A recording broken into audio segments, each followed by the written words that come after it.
Hey guys, it's me Rebecca. So this will be the start of another weekly vlog. I expect I'll be staying home for most of the week as they promise downpour. So yeah, and they also promise snow on Wednesday and Thursday, which it's yeah, I want spring. I want it to be warm. But yeah, if you saw my last vlog, you know I finished it off by starting the PO by Janice Halland, and I have made some more progress in it.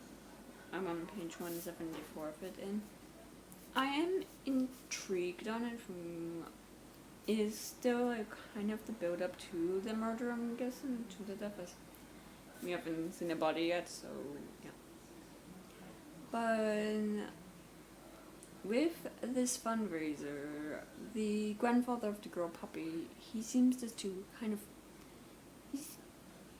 it seems that he's expecting the community to build all of this money up to get the drugs to save his granddaughter, when he seems to kind of be blowing this money out. Like, he had to pay the guys to do renovations on this community center thing. They have a business called a Grange, which I'm assuming some sort of community thing. I'm not entirely sure what it is. And he had to bill money on that because they wanted all of the money from up. He's paying this woman who is promising him to raise the money he needs for the first dose and for all of the other doses he needs. And as well, he does throw money away to save but to pay for the medical bills of his son's dog. The dog apparently ate some things it shouldn't have, and it caused some issues with this mountain stand. So yeah, I don't know. It just seems like taking these people for granted almost. Like, they're putting in the hard work, and he's like, here's a bill. Like, I think his son was like, if the bill's over $40 for this surgery, put the dog down. Like, I'll just tell my wife, like, that vets weren't able to save it or something. Like, yes, it's like. And as well, the leader of the community, a woman named Sarah Jane, she thinks that Martin is like this privileged man. Like, he's like, the drugs might not even work on Poppy. Why are they saving off the not saving, but raising all of the money initially when the drugs might not work? Like, I guess to her that seems like a waste of money. So yeah. And besides that, we have Isabel, who is so like sometimes airy. Like, she doesn't understand that Samantha doesn't seem to like her. Like, with all of their conversations, we only get what Isabel is saying or sending to Samantha through email exchanges. We never see anything Samantha is saying to Isabella, which I think is intriguing.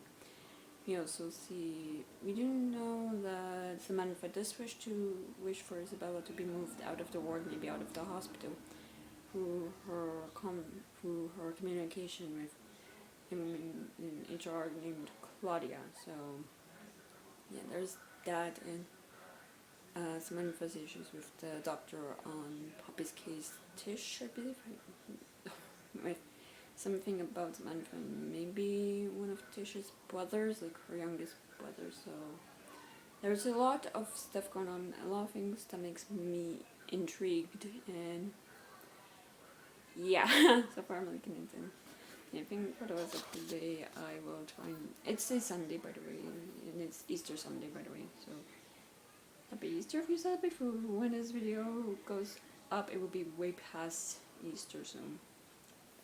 Well, today I'm gonna try and edit my March wrap-up, so yeah, that's the next video you'll be seeing. Well, it will be, I think, 2 videos before, so yeah. And yeah, that's it for now. I'll see you.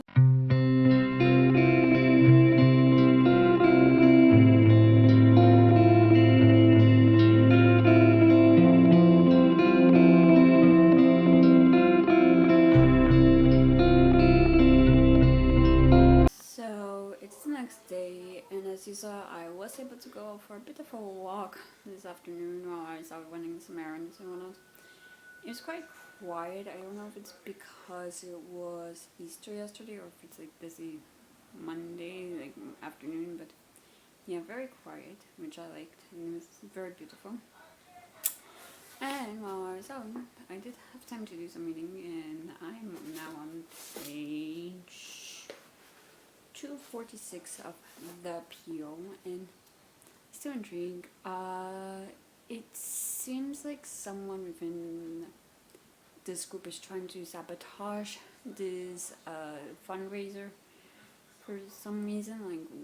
Like, we don't know the motivations behind this individual, like why they made the fake email address pretending to be someone to kind of to give money. So it seems like it was because they were also trying to learn more about this drug, more about like where the money was going to, which was interesting to me. And yeah, and there was something that happened that was just very intriguing. Tish, the doctor, she blames Samantha for something that involved Tish's brother, and it seems like that's cause for this, not dispute, but this tension between Tish and Samantha. Like, we don't know like why Samantha did what she did in Africa, like what happened. It also seems like there's tension with Samantha's marriage really, with Cal, as it's found out that he was having an affair with Claudia. The neighbors complained of them arguing, like there's tension in the air between everyone, and yeah, so it's like, why is Sam out, like to hurt people? What are her motivations? Like, so far it seems like everything she's done is just to hurt a lot of people, and we don't really see any of these. Don't get any like email exchanges from her, and like, it's always like people addressing her, like I suppose emails to Samantha or other people's, like, yeah, it's not just because like Samantha is this outsider, but she has like given them a reason to not trust her. So yeah, there's still a lot of questions, and yeah, that's all for today. And I think for the rest of the week, I'll just be not really doing much, and I'm going down because the weather's supposed to be horrific. So I imagine a lot of work on my end will be done, and a lot of writing, which should probably be good. So yeah. But yeah, so it's the next day, and I've done some work, some writing and whatnot, and I've also done more reading of the appeal, and now I'm on page 300, and I just noticed something about Isabella, and like, but it seems like she kind of tries to, in a way, manipulate the narrative of like events happening the way they happen, and she tries to do so in a way that will paint them in a certain light, and she tries to have other people view events the way she does by saying, what are you talking about? It clearly happened this way. I don't know what you're talking about. It didn't happen that way. Like, she uses her words to try and make people think that they're remembering an event wrongly, or that an event happened completely different than how it actually happened. Like, if the person wasn't there to witness it, she's like, oh, this happened, that happened. Well, in reality, it didn't happen that way at all, and yeah. And that was interesting. That's the way she's trying to manipulate things, like, interesting, but yeah. And Samantha, like, during the dress rehearsal, she, for some reason, accuses Helen, who I believe is Martin's wife. Samantha accuses her of lying about having a son that died prior to her having James and Paige, I think her children's names are. And there's a lot of other accusations being tossed around. People found out who Clive Handler is, and people suspect that Samantha was also this like Lydia Davis who conned Martin out of like I think $112,000. Well, yeah. And Samantha, she leaves, and there is a confrontation with her and Cal. Seems like they're separated or one on, and one on. And Samantha's missing, and we see on play night who exactly dies. And I fear I might have just spoiled something, but and we see who dies, and kind of jumps, I guess, to the present when it's now gonna be more focused on the attorneys. Like I think they're junior attorneys, I believe, and they're for the defense counsel. Their boss believes the Wong man is in prison for what happened. Sorry. My parents are out and someone left their phone at home, which just gave me a heart attack, so yeah, I wasn't expecting that, but yeah, he believes the Wong person's in prison, and he needs these two attorneys to create a defense for why this person didn't kill Samantha. And as well, it seems like Samantha and Cal weren't only, they were lying about a lot of things. Like they were both on prescribed some medication to prevent or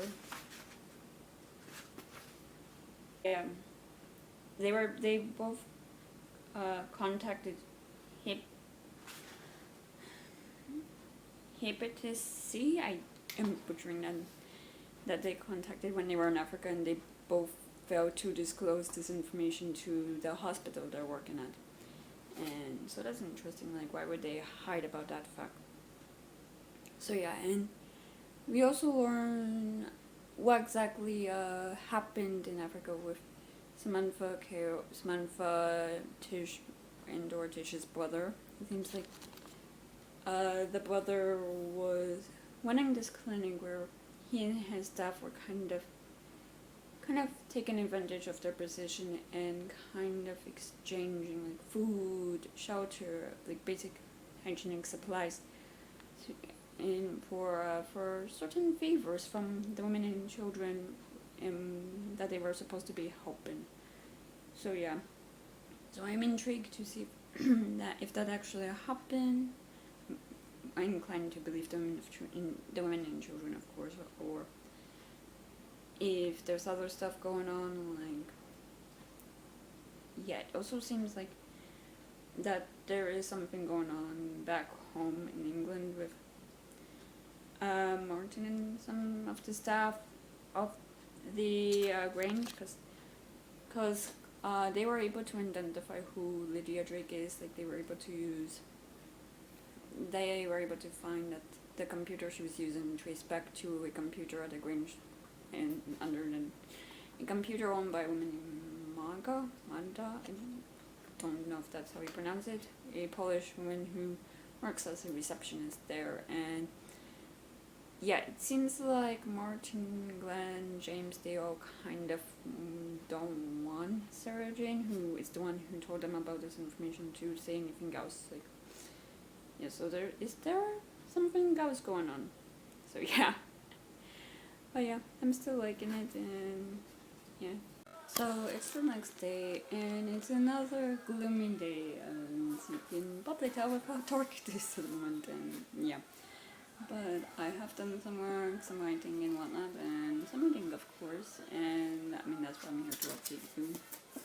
But I'm on page 354 of the PO, and kind of like who's talking has changed. Like before, we mainly just got like the people involved talking, like the people who would be considered suspects, and like we just got all of their communication and just got like hints of the lawyers communicating.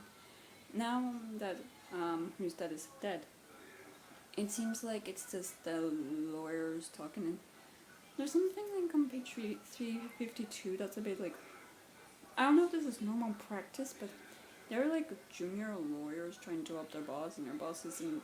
He's dropping like bits and pieces. He's not giving them all of the information they need, which is like.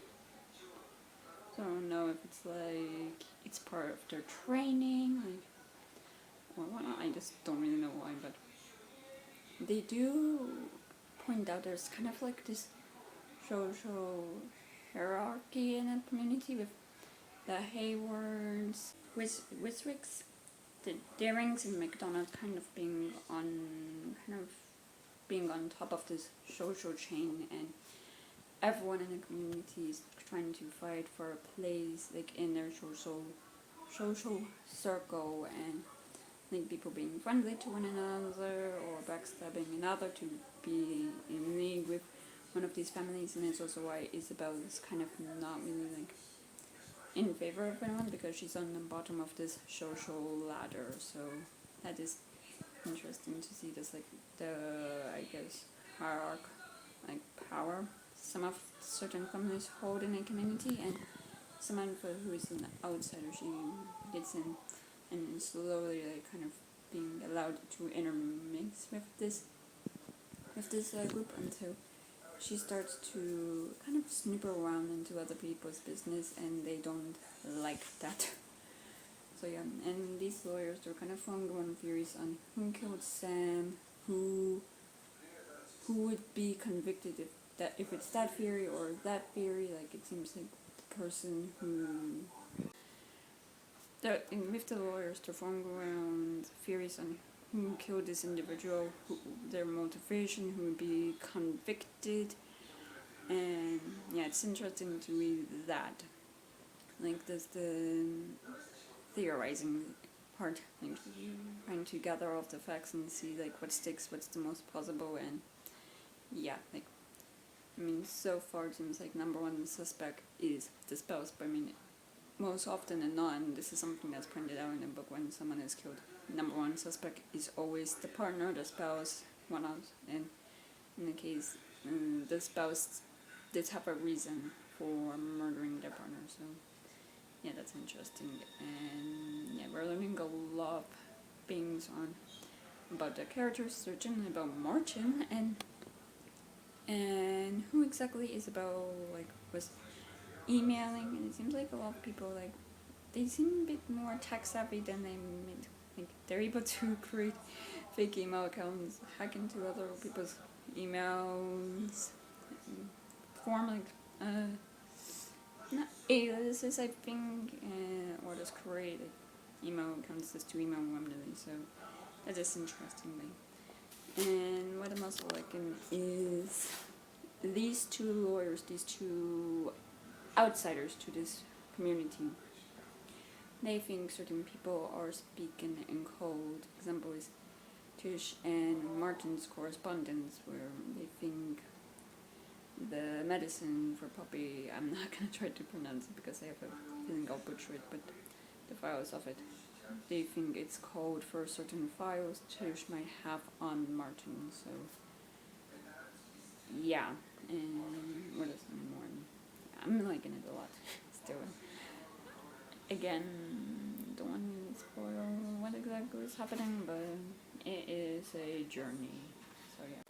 And also, one last thing is with the codes is like it's not as Martin and Tish they suspect. They also suspect like literally everyone using a code. Like, they're like, does the dog Wolf really exist?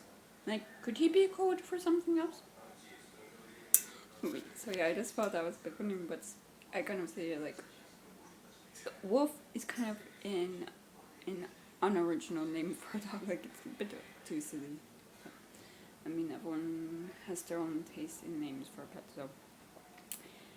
But yeah, then yeah, I'm intrigued to see like if the person who was arrested, if they actually did it, or if it was someone else who killed this person. And I had to edit a clip from today because I accidentally said who's dead, and I don't want to say who, but yeah, like for spoiler reasons. So, but I do understand like why we don't have all of the correspondence. It's because these lawyers don't have all of the correspondence between anyone really. Like we don't get the emails from Lydia Drake because someone deleted them, and we don't get emails from Samantha because they probably weren't available for some weird reason. But yeah, and also more from this. Yeah. So yeah, a lot of things are happening, and I am intrigued to see how this ends. So it's the next day, and I just wanted to come on here and kind of update you because I do have I guess I have a lot of plans for today. Not a lot, but I have to drive 40 minutes to one of my errands for today, and I'll probably be home maybe before it gets dark, but I don't know how tired I'll be, so I'm just gonna update you now. But yeah, I've just done some work and writing in one other. We actually got some snow where I live today. Like, it's not gonna be a lot where it's like a layer or it's gonna cause problems for the world. Like, cause I think currently the world's this wet. Like it's like almost like if it was raining or something. Maybe I will have to clean my car when I leave, and there is a nice layer of snow on the grass, so that's lovely. Like, it's April. We're supposed to be in the 60s next week. Like, it's a bit funny. But yeah, and I have done some more reading of the appeal. I'm now on page 392, and I'm still liking it. We are mainly now just getting like kind of back and forth between the lawyers on the case. It seems like with their boss, it seems like it's personal for some reason, because this things like what happened. The person who was arrested for the murder isn't the one who is like they were kind of what is it called, like not thrown under the bus, but they were, what is it called when someone gets the blame placed on them because they're on the bottom of the social ladder, like, because that's what happened here. Like, in a range of, like, the horror in the social, like, in this community, like, this person is on the very bottom because they're not really in favor of people who are higher in this hierarchy. So, yeah, that's interesting again. We are seeing more of the people in the community, like, with one person in particular who, they were known as, like, someone who is generous, who's kind, who's, like, kind of a sensitive soul. Well, not sensitive, but someone who people liked. And we learn that they have a past of doing stuff that's really messed up, and it might affect I guess it might have be the reason why this this appeal was started in the first place. And I think as well, like, the title, it's the appeal, like, it's not only because, like, the appeal in a sense, like, of this fundraiser, but it's an appeal to get this person off this murder charge, or at least, like, lessen it, I guess. So, yeah, that is interesting, different usage of this word, like, yeah, the title is accurate, for sure, and, yeah, I'm still liking it, and we do see, like, how there seems to kind of be a lot of manipulation between people, like, people having information on other people withholding stuff from others, like, there's an unequal balance of power in this community and with other people, like, yeah, it's interesting, so yeah. And yeah, it seems like they just didn't appreciate it when Sam, who is an outsider to them, came in and was like, she's almost like a vigilante, like, she wants to do the good, she wants the truth to come out. She thinks people have to wait to learn the truth of something that's, well, not good.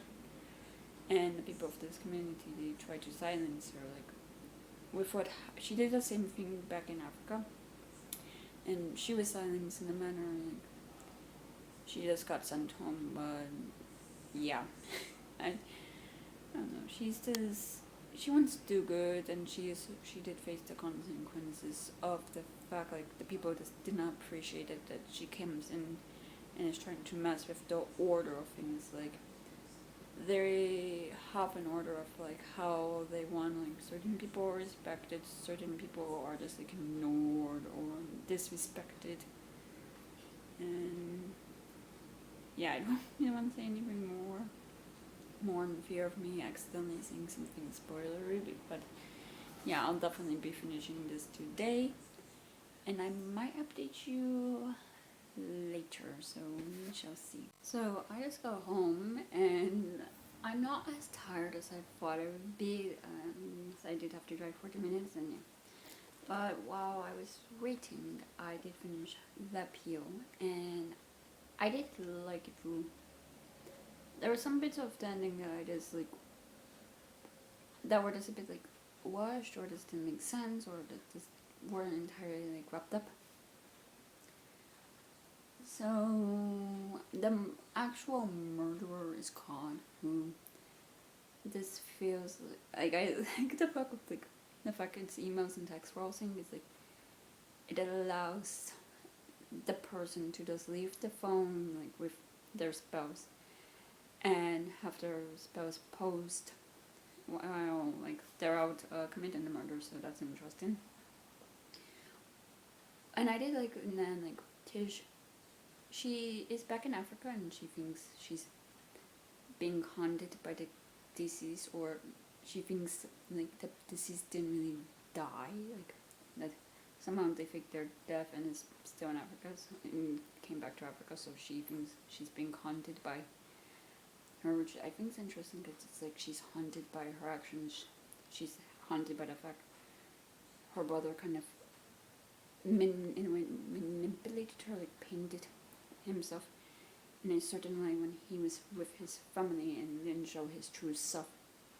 And she's haunted by the fact she didn't believe the people who were his victims. So that was interesting. And there's a bit of a time jump, like a couple years, because most of this takes place in 2018 and then we're in 2020, and it seems like the Haywards, like, they lost everything, because it looks like the Grange was going to be built into apartment complexes. The Haywards, like, manor was going to be used for something else, so it seems like they lost everything, considering before this, like, Martin had emailed everyone talking about this trip that his wife held, I guess, as a surprise, to Hawaii for his 60th birthday. So it's like, what's really going on here? What is not really going on?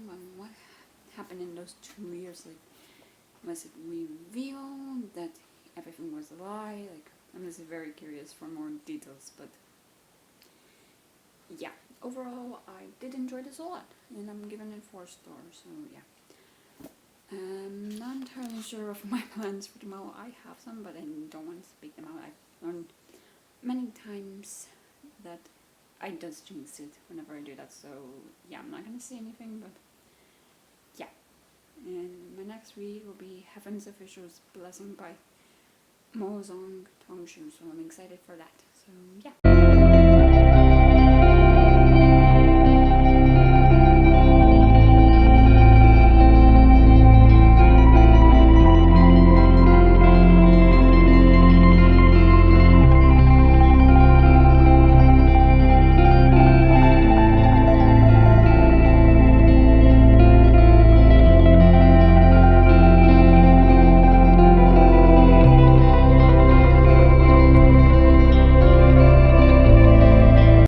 So it's the next day, and I just started Heaven Official's Blessing by Mozong Tongshu, and so far I am enjoying it. I am intrigued. We follow this prince who he's worshipped by his people. He wants to do good by them. Like, he wants to protect them, keep them safe, ensure they're safe, essentially. He doesn't really care about fame or fortune. He just really cares about doing good. And he ascends to the heavens, and something happens. He falls. People stop worshipping him. Like, they burn down his temples, and yeah, they stop worshipping him because he tried to get involved when these rebels attacked his people, and he ended up making things worse. So yeah, no one worships him, and when he falls, he has his spiritual power sealed, like, he's not supposed to be able to ascend again, and yet he's able to ascend 2 more times. And we follow him on his 3rd time being ascended, and we follow, like, he's sent out on this mission by another one of the officials in heaven, and to kind of figure out this case of, like, this ghost groom. I should say ghost groom because they don't know anything about him or her. They just know, like, there's this spirit who's taken brides while they're being escorted to their wedding, being escorted to their husband's home, and it seems like this ghost groom's, like, eating them or something, and 17 brides have been killed, and no father wants to marry off his daughter in that part of the country. And so Heaven's involved in our main character, Lane. I'm sorry if I butchered it. I haven't looked at the pronunciation guide that's in the back of this volume. But he goes out to investigate and to try and figure this out. And yeah, and so far I am intrigued. He seems like he has a rivalry with, like, 2 officials wrestling, 2 other officials in heaven who dislike him because, yeah, or they used to be servants of him, but then they ascended and kind of, like, stick up their noses at him. So yeah, and yeah, it seems like he's the kind of character who's special in the sense, like, he's not supposed to ascend again after he's fallen. He's certainly not able to ascend 2 times and shake heaven to the core. Literally, he caused, like, a bow 2 times so hard that it fell off the bow thing that is on. And yeah, and he's also, like, he ascended, like, the first time when he was, like, 17, and typically people are much older. Like, it typically takes, like, 100 or so years for someone to be able to ascend properly to heaven. So yeah, so far I am intrigued, and I should say I'm on page 66. So yeah. And I did go out today. I went out to a book sale. I did try to take some clips there, but I just didn't really want to because of the fact there wasn't a lot of people. So I just didn't feel comfortable, like, taking my phone out and vlogging, because with my phone, I don't know why, whenever I hit the record button to record a video, there's always, like, a sound, so I just felt uncomfortable doing that. So yeah. But there I only got 3 books. Woman Eaten by Claire Coda. I believe this is about a woman who's half vampire, and her mother was, like, kind of was the one who gave her the blood to eat, and her mother is sick or dying. And so this woman has to figure out how to eat, and she doesn't want to eat people, so yeah. Next one I got is The Sympathizer by Vita. No, I'm so sorry if I butchered that pronunciation. I'm so sorry. But this is about this double agent for the communists.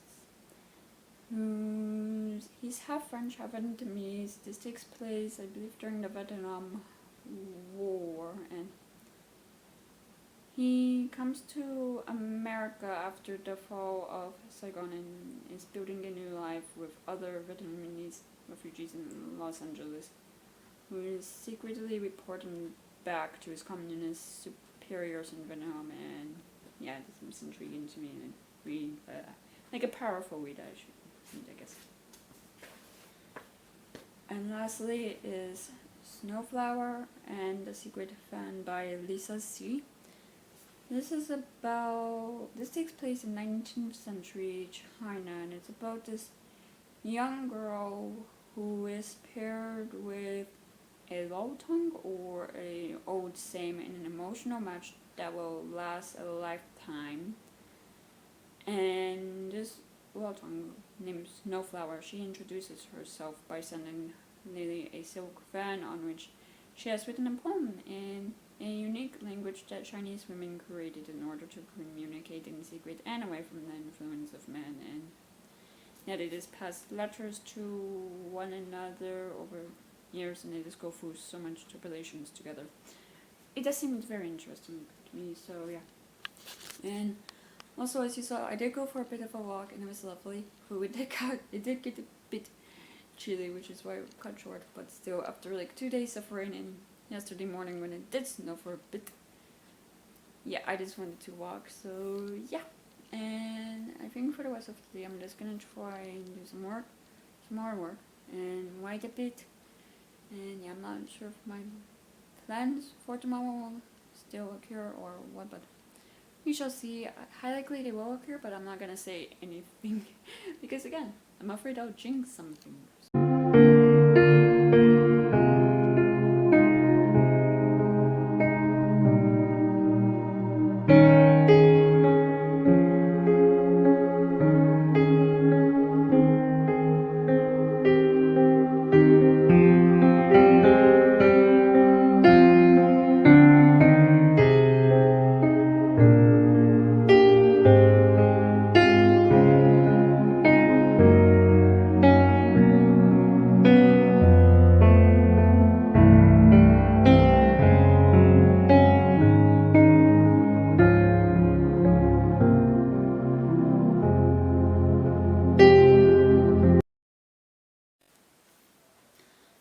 So it's the next day, and it's also the end of this vlog.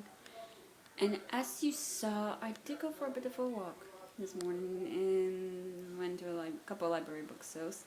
It was also quite a bit windy, but still very beautiful when I walked. And yeah, I think first I'm gonna give my reading update of Heaven Official's Blessing before doing a small haul. And with Heaven's Official Blessing, I'm on page 116 and I'm in read. Whereas, considering, I think there's I don't remember how many volumes.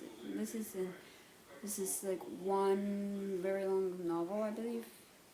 We're only in the beginning stages, we haven't met something yet, or I think we might have met him, I'm not sure. Sailing. I should look at the character guide again, but him and I remember the character names. No, him and the two, his two, not minions, but the two other people recruited to help him, or who volunteered to help him. Nonfeng and Fu. Fulero. They are at the temple, they meet a girl, and they learn more details apparently. This kind of ghost groom is of someone who's of very high spiritual power. I believe it was a miracle, someone right below the highest level of most people or most powerful creatures is a miracle, so quite powerful being. And Shailene, in order to kind of he uses himself as bait to lure the ghost groom out when he sees a procession through the town of that where a mannequin is, or a mannequin or bodies being used to lure the ghost out, and he disguises himself as a bride and is led to this temple of this powerful heavenly official, where he finds all of the deceased bodies of all of the brides who've been missing. And then in a forest, finds all of the military officials or officials who are supposed to escort them to their new husband. So, yeah. And one of them, and some of the townspeople who want the reward from an official in this town who's offering reward money to find his daughter. They go along, they follow him, and they intervene. And yeah, he just gets fed up with one of them, the leader, who keeps reading things and keeps making things not worse, but more, I guess, unpleasant or more difficult for him. So yeah, so far I am liking this, and I think more updates will be in my next vlog. So yeah. And now, book haul time. Considering I went to 2 library book sales, I did get only 4 books. First one being the Cartographers by Pam Shepard. This is about this woman whose father is this cartographer who, aka he's a map maker, and she was for some reason fired by him, and it ruined her reputation, and it's because of an argument over some map. But then her father is found dead in his office with the exact same worthless map that they argued about, and to her surprise she discovers that the map is very valuable and very rare, and yeah, it's the only thing in existence, and she goes on this hunt to figure out who killed him, and yeah, that seems intriguing. I didn't hear the best reviews about this, but I'm still intrigued, yeah. Next up is Night Film by Marisha Paso. This is about this daughter of a film director who's found dead, and initially her death is ruled as suicide, but an investigative journalist thinks otherwise, and it's his quest to find the truth, and yeah, this seems interesting to me, so I'm excited for that. And that is my start of the second book, so I want to is Wild and Wicked Things by Francesca May. This is about this girl who's on a summer getaway, and she learns that her new neighbor is a witch. And when she witnesses a confrontation between her best friend and this infamous Emmeline Delacroix at one of the island's extravagant parties, she is drawn into a glittering haunted world. And yeah, I think it's supposed to be somewhat of a Great Gatsby feeling. I'm not entirely sure. I could be wrong, but yeah, it seems some fun. And lastly is The City of Dusk by Tara Sim. And this is about these 4 realms who all converge on the city, and with each realm there is a god, and for each god there is a hero. But the gods have withdrawn their favor from the city, and all of the realms are dying, and I'm willing to stand by and watch the destruction. The 4 heroes, they become allies to try and save the city. So yeah, this seems like interesting, and yeah, that's all for now. And that's all of the books I got today. And yeah, and I also want to show you this freaking bookmark. I got this one is free. This is a very beautiful one. So yeah, that's it for this video. If you enjoyed it, please give it a thumbs up. Leave a comment below telling me what you've been up to recently. If you want to, please subscribe to this channel. And if you want to follow me on any social media, then all those links are in the down bar below. I'll see you guys next time I post a video. Bye.